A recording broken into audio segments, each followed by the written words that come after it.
Bonjour à toutes et à tous, on se retrouve pour une nouvelle vidéo. Voilà, donc je vais montrer les nouvelles aux pigeonniers des reproducteurs. Donc je vais commencer par ce pigeonnier.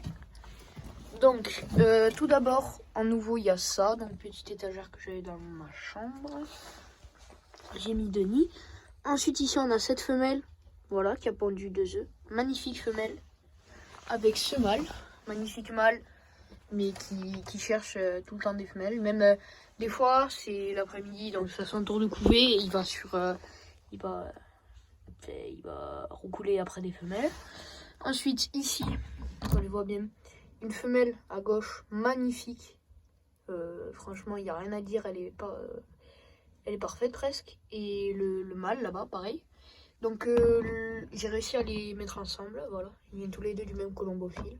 Colombophile très très fort, voilà. Pour vous dire, ce colombophile, tellement il était fort, une année il était allé dans un club parce que il débutait.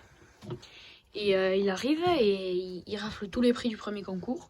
Et les autres, c'était des mauvais perdants, ils n'ont pas accepté, ils l'ont viré. Ensuite, ici on a cette femelle et ce mâle qui ont enfin fait des petits bébés.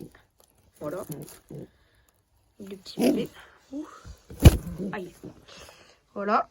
Le mâle très bien. Du colombophile, pareil que le couple. Et celle-là, c'est d'un autre colombophile qui a arrêté.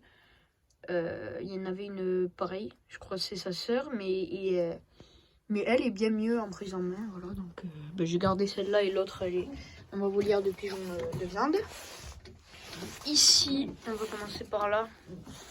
Donc voilà, ça c'est une femelle que je croyais que c'était un mâle, vraiment j'en étais persuadée. Et donc elle s'est mise en couple avec, pardon pour le focus, le mâle marron au fond là-bas. Bon, je vais arrêter de zoomer. Voilà, donc elle s'est mise avec ce mâle marron. Donc ils ont 2 œufs. Ici, magnifique femelle, vraiment elle est parfaite, elle est... Voilà, magnifique avec ce mâle. Pareil du même colombophile avec celle-là. Tac. Ensuite, on va voir les compléments.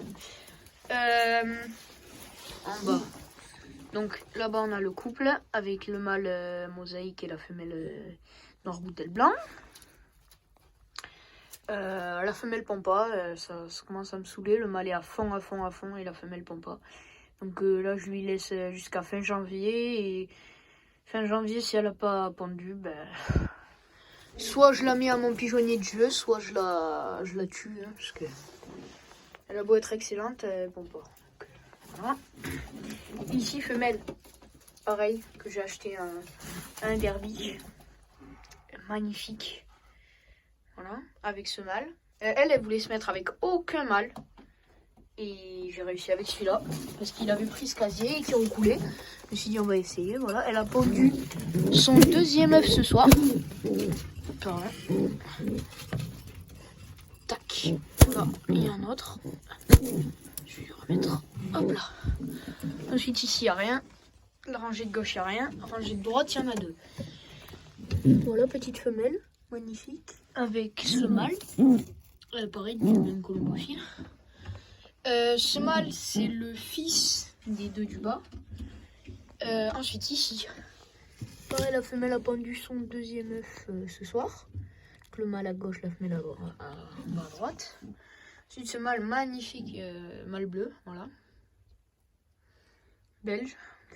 Franchement, il est parfait. Un de mes plus beaux pigeons de cette année. Et ensuite, là-haut, voilà, très bonne femelle que j'ai eue à mes tout débuts. Voilà, donc elle a pondu 2 œufs. Elle, pour la petite histoire, c'est une femelle vraiment. Jamais elle lâchera ses bébés. Donc son premier mâle, elle a toujours été là parce que au tout début j'avais que ce pigeonnier. Et donc je jouais mes concours ici. Et donc son premier mâle, donc ils avaient perdu un petit qui était tombé du nid. Et après elle, donc il lui restait un petit et le mâle était donc mis à un concours. Elle, je voulais pas la jouer parce que je la trouvais trop belle, voilà. Et donc j'avais joué son mâle et son mâle était pas revenu et elle a réussi à sauver son petit. Après son petit, il était là en bas. Et sauf que en fait je vous explique. C'était mon pigeonnier de jeu. Et sauf qu'il s'est fait tamponner par un rapace. Et ma mamie l'a retrouvé quasiment mort. Avec une aile complètement cassée. Et donc je l'ai mis là. Il m'a fait quelques petits. Que je sais pas si j'ai encore. Et voilà. Mais c'était vraiment cette famille, quasiment tous les membres sont morts à cause des rapaces. Et tous avant, ils se font toucher une fois, puis après ils en meurent. Voilà. Donc bon, petite vidéo. Elle aura pas été très très longue, mais voilà. Donc c'est déjà la fin et je vous ferai des petites vidéos s'il y a des nouveautés. Voilà, moi je vous dis à bientôt. Ciao.